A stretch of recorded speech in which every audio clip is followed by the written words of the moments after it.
Muito bem-vindos a este curso sobre meditação. E a meditação entendida como oração com consideração.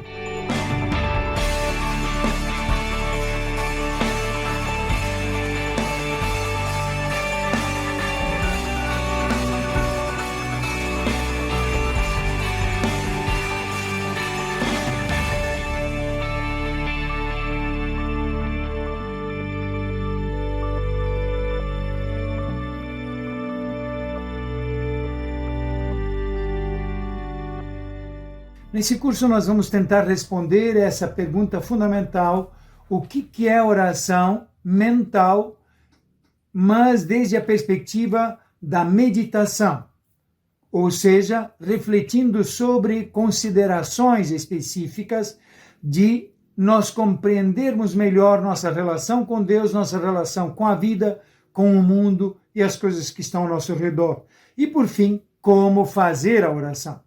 O objetivo principal que nós vamos ter em mente é apresentar a oração como ela pode ser feita pelo cristão, usando dessa ferramenta da meditação.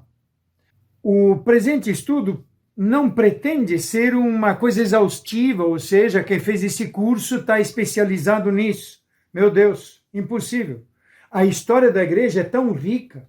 Se nós olharmos para as outras denominações religiosas, nós temos tantas caras e fisionomias e tanta gente se apresentando com experiência como verdadeiros gurus, né, de meditações em diferentes módulos, em diferentes jeitos. É um assunto muito vasto, que não tem como alcançar nem mesmo num curso que a gente está tentando propor como sendo ao redor de 10, 12, 14 vídeos. No entanto, nos interessa fundamentalmente dar essa ferramenta para aqueles que querem fazer o caminho, porque nós a consideramos muito importante e necessária mesmo, principalmente para os cristãos que estão na luta do seu testemunho diário, de sua evangelização, do cultivo, do amadurecimento da sua fé, na coerência do testemunho, assim. Para sermos cristãos hoje, consistentes e qualificados, não há outro caminho possível a não ser aquele caminho da convivência com o Mestre. Sentar-nos aos pés do Mestre. Já nos chamava a atenção, em 1960 e poucos, ao redor dos 70, perto dos 70, o teólogo Karl Rahner chamava a atenção de que o cristão do futuro ou ele vai ser um místico ou ele não mais será cristão. Ele não terá consistência, força, sustentação interna para manter a sua fé viva, forte, consciente, lúcida, ativa, num mundo que é totalmente sem cristianismo, sem fé e em muitíssimas ocasiões contra a fé. Assim, um mundo que não pensa mais em Deus. Nós que herdamos esta sabedoria da igreja sobre Jesus Cristo, nós temos onde buscar e em quem confiar. E essa sabedoria ou essa luz nós também necessitamos partilhar. Por isso, o curso vai ser desde a perspectiva cristã, católica, carmelitana. Acho que é bom que a gente deixe isso bastante claro agora aqui no começo. Por que investir na oração mental? Em primeiro lugar, o próprio catecismo nos chama a atenção de que o ser humano ele é naturalmente atraído para Deus. Nós temos isso no sangue, nas veias. Nós temos isso na genética. Nós fomos criados à sua imagem, à sua semelhança, e somente nessa relação íntima, pessoal, plena, próxima, familiar, onde a gente consegue colocar o que somos, soltar nossas defesas, abrir nosso coração, sentir-nos em casa, onde a gente possa dizer, Abá, ali nós vamos estar em casa com Deus. Essa é também nossa casa, a casa, a morada que Jesus nos disse que tinha preparado para cada um de nós. Aliás, isso já está no Catecismo da Igreja Católica, colocado de uma forma muito rica, desde o número 27 até o número 50. Mas, antes do próprio catecismo, nós temos dois testemunhos muito preciosos, como o de Santo Agostinho, onde ele diz: inquieto está o nosso coração enquanto não repousa em ti. Sim, o testemunho dele no livro das Confissões é extraordinariamente bonito e impressionante. Assim, São João da Cruz, ao analisar a profundidade do ser humano, as profundas cavernas do sentido, diz ele que elas são tão profundas e tão amplas e tão sedentas de infinito, que somente o infinito de Deus é capaz de preenchê-las. Ou seja, todo ser humano que não encontra esse Deus, que não faz essa experiência, é um ser humano frustrado. Na sua raiz mais fundamental de ser humano. E normalmente, quando a gente está frustrado, nós criamos compensações, nós entulhamos esse espaço com outras quinquilharias. Mas isso desde a perspectiva cristã. No entanto, gostaríamos de chamar a atenção nesse vídeo agora para esse patrimônio que é muito mais amplo. A meditação é patrimônio de muitas outras culturas e povos.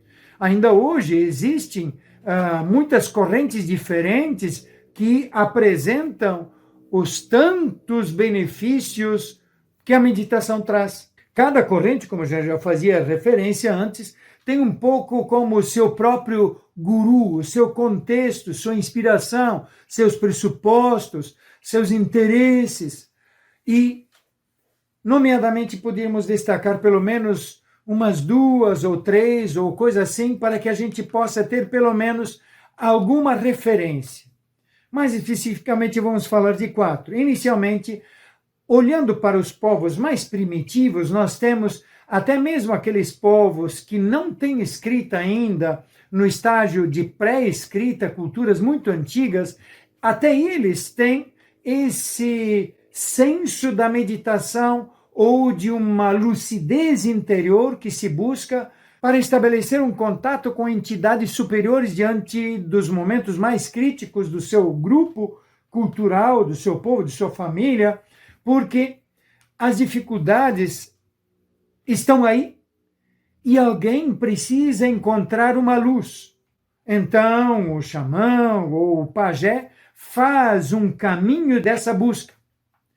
Em muitos povos nós encontramos a apelação, inclusive, para ervas, para outros expedientes que, de uma forma ou de outra, induzem uma espécie de transe para que ela possa entrar numa espécie de visão interior que alcance aquilo que não se vê no escuro, ou que aumente essa capacidade de perceber no escuro.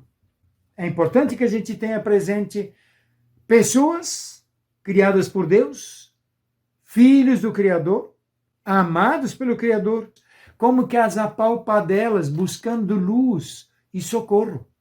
Então, acho que isso também precisa ser respeitado e percebido. No entanto, esta visão, ela não é restrita a somente aqueles grupos mais primitivos. Nós temos várias outras correntes, como, por exemplo, a oriental, e aí temos presente uma corrente chinesa, temos o Zen budismo, nós temos o hinduísmo, onde a meditação é formada como uma espécie de conjunto de técnicas visando, em primeira mão, uma tranquilidade, uma concentração que ilumine ou que cria uma sabedoria maior para depois lidar com a realidade. Ou seja, há uma espécie de busca de concentração das forças que o próprio ser humano traz em si a favor das necessidades que depois nós temos aqui ao redor. Assim, essa visão, ela procura, por um lado, livrar-nos daquilo que nos traz o medo, que nos traz a ansiedade, que nos traz sofrimentos, e particularmente 2 pontos eles também têm em comum com a visão que a própria espiritualidade cristã ocidental também cultiva. Ou seja, o que mais afeta o ser humano são os apegos, os afetos de ambição, de desejo, de adquirir, de alcançar bens, ou prazeres, ou coisas boas, e, por outro lado, o medo e a aversão de perder algumas dessas coisas já alcançadas. Assim, integrar esta percepção, livrar-se desses sofrimentos e dessas forças que criam o sofrimento, é uma das grandes propostas que eles têm. E assim, integrar o ser humano nesse universo que é muito mais amplo, o ser humano que é dependente, que está num espaço muito mais amplo de forças emanadas de cada objeto, de cada criatura, de cada átomo que está aí presente no universo e que agora a própria física faz perceber e consegue medir, como, por exemplo, a energia eletromagnética e tantas centenas de outras formas de energia presentes. No entanto, não é esse o único modelo que se estrutura sobre essa leitura das forças do ser humano como um ser humano capaz de ampliar as suas capacidades. Temos hoje, por exemplo, uma retomada dessa corrente de uma forma pretensamente um pouco mais científica, um pouco mais reelaborada, e que está presente naquilo que se conhece como mindfulness, ou atenção plena, ou foco pleno, onde essa corrente está mais integrada com os espaços de trabalho. A técnica de autocontrole, a ferramenta de a gente se conhecer, de a gente serenar, de a gente se desestressar ou liberar as capacidades neurais ou biológicas que o ser humano tem, elas estão nesse espaço de trabalho como uma ferramenta adaptativa para maior desempenho e maior produtividade. A meditação busca esse vazio e essa tranquilidade, mas com um propósito de maior eficiência da peça ou da máquina humana integrada nessa engrenagem da produtividade. A meditação cristã vai mais além disto. A meditação judaico-cristã, ela tem a meditação como um espaço, sim, de paz interior, de lucidez, mas não tanto em termos de desempenho das atividades imediatas ou de produtividade, que isso sim decorre também disso, seria um subproduto. O que de fato importa é alcançar essa grande sabedoria da vida. Em que gastar o nosso tempo e nossas energias? Conseguir essa noção, essa lucidez sobre o espaço e tempo da existência humana. Nós um dia não estaremos mais aqui. E essa incógnita tem que ser elucidada. A meditação procura fazer isso, a meditação judaico-cristã. Assim, podemos observar algumas estruturas ou traços comuns e alguns outros traços que são próprios nessas diferentes correntes quando se trata das técnicas, principalmente dessa consciência ou das infraestruturas humanas que são usadas e ativadas quando se faz a meditação. O que eu quero dizer com isso? Em primeiro lugar, nós temos uma infraestrutura biológica, neural. É uma espécie de manuseio dos neurônios e das células que nós, como pessoas humanas, como seres criados por Deus, temos. Nós somos constituídos por isso. Quando vamos fazer a meditação, nós vamos estar ativando e usando esse conjunto de realidades, de infraestrutura. Muito bem. Várias dessas correntes, eles criam ou fazem uma espécie de uso de hiperoxigenação celular através da técnica da respiração. Por exemplo, o yoga vai em cima disso. Você se posiciona de uma forma muito relaxada e faz, fechando os olhos, a inspiração profunda para que você sente o ar entrando e assimila, absorve o gosto do ar. Com isso, o que você está fazendo? Você, ao relaxar, você faz com que o oxigênio que estaria sendo usado pelos músculos tensos agora possa chegar a todo um outro conjunto de nervos e de órgãos do corpo, células do corpo, que de outra forma ficariam sem. Então, essa é uma técnica, usando a infraestrutura. A técnica também de alívio neural, eu diria, de esvaziar a mente, de desestressar, de tirar o peso de cima. E isso está presente onde? No esvaziar o pensamento, de cessar essa balbúrdia de pensamentos e de inquietações, de memórias, etc. Esse esvaziar procura, em primeiro lugar, silenciar. Silenciar por fora e silenciar por dentro. Para que então você possa se concentrar onde e em quê? No teu próprio coração, no teu próprio pulsar. Dar atenção ao teu irmãozinho burro, diria São Francisco de Assis, né? No entanto, não é só isso. Há outras técnicas que, por um lado, tentam sensibilizar para que a gente possa ser mais capaz de conectar com conjuntos de informações sensoriais que estão aí, mas que a gente não se dá conta.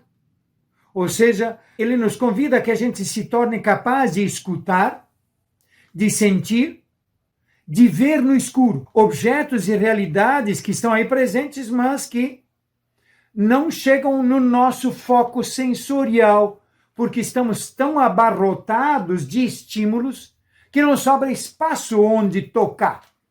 Por isso, então, esse esvaziar torna capaz para que esse outro conjunto possa aflorar. Sem dúvida, tudo isso é muito útil, muito sábio. Trato isso como sendo uma espécie de infraestrutura biológico-neural ou celular. E é preciso, por isso, liberar todo esse potencial da percepção humana, para que a gente possa criar a interpretação das realidades que nos envolvem e então, sim, direcionar naquilo que de fato é importante e significativo na nossa vida. Podemos distinguir 3 grandes focos diferentes nessa meditação. Primeiro, a nossa relação conosco mesmo. A segunda, a relação com o nosso entorno, por isso, então, entrar dentro de nós mesmos, percebermos o nosso entorno e, por fim, essa relação com uma alteridade superior, uma força controladora da natureza, do infinito de Deus. Além disso, nós podemos observar também que temos alguns interesses que atraem o foco. Aproximar-nos da realidade circunstante, de si mesmo, de sintonizar com isso, é um foco. Mas, por outro lado, o domínio e o controlar esse potencial escondido dentro de nós é um outro foco. Um terceiro foco seria integrar-nos nesse movimento da história, do universo, na qual a nossa existência está inserida. Participar e ficar ali. Um quarto foco seria encontrar esse nosso lugar no espaço e no tempo, encontrar um sentido para a nossa vida e nossa existência. E, por fim, um sintonizar com essa alteridade maior que é Deus. Afinar nossa vida com seus caminhos. Mas isso só é possível quando nós temos a convicção de que Deus existe, né? Então isso é um espaço reservado apenas para aqueles que têm a fé num Criador.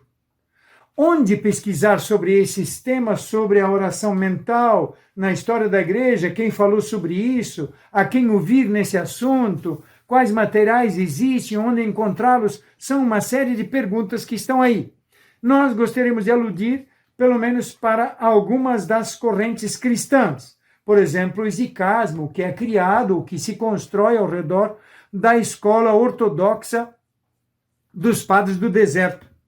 Ali, no convívio do deserto, buscando a tranquilidade, a liberdade diante do mundo, buscando exclusivamente a Deus, eles tiveram que se deparar consigo mesmo.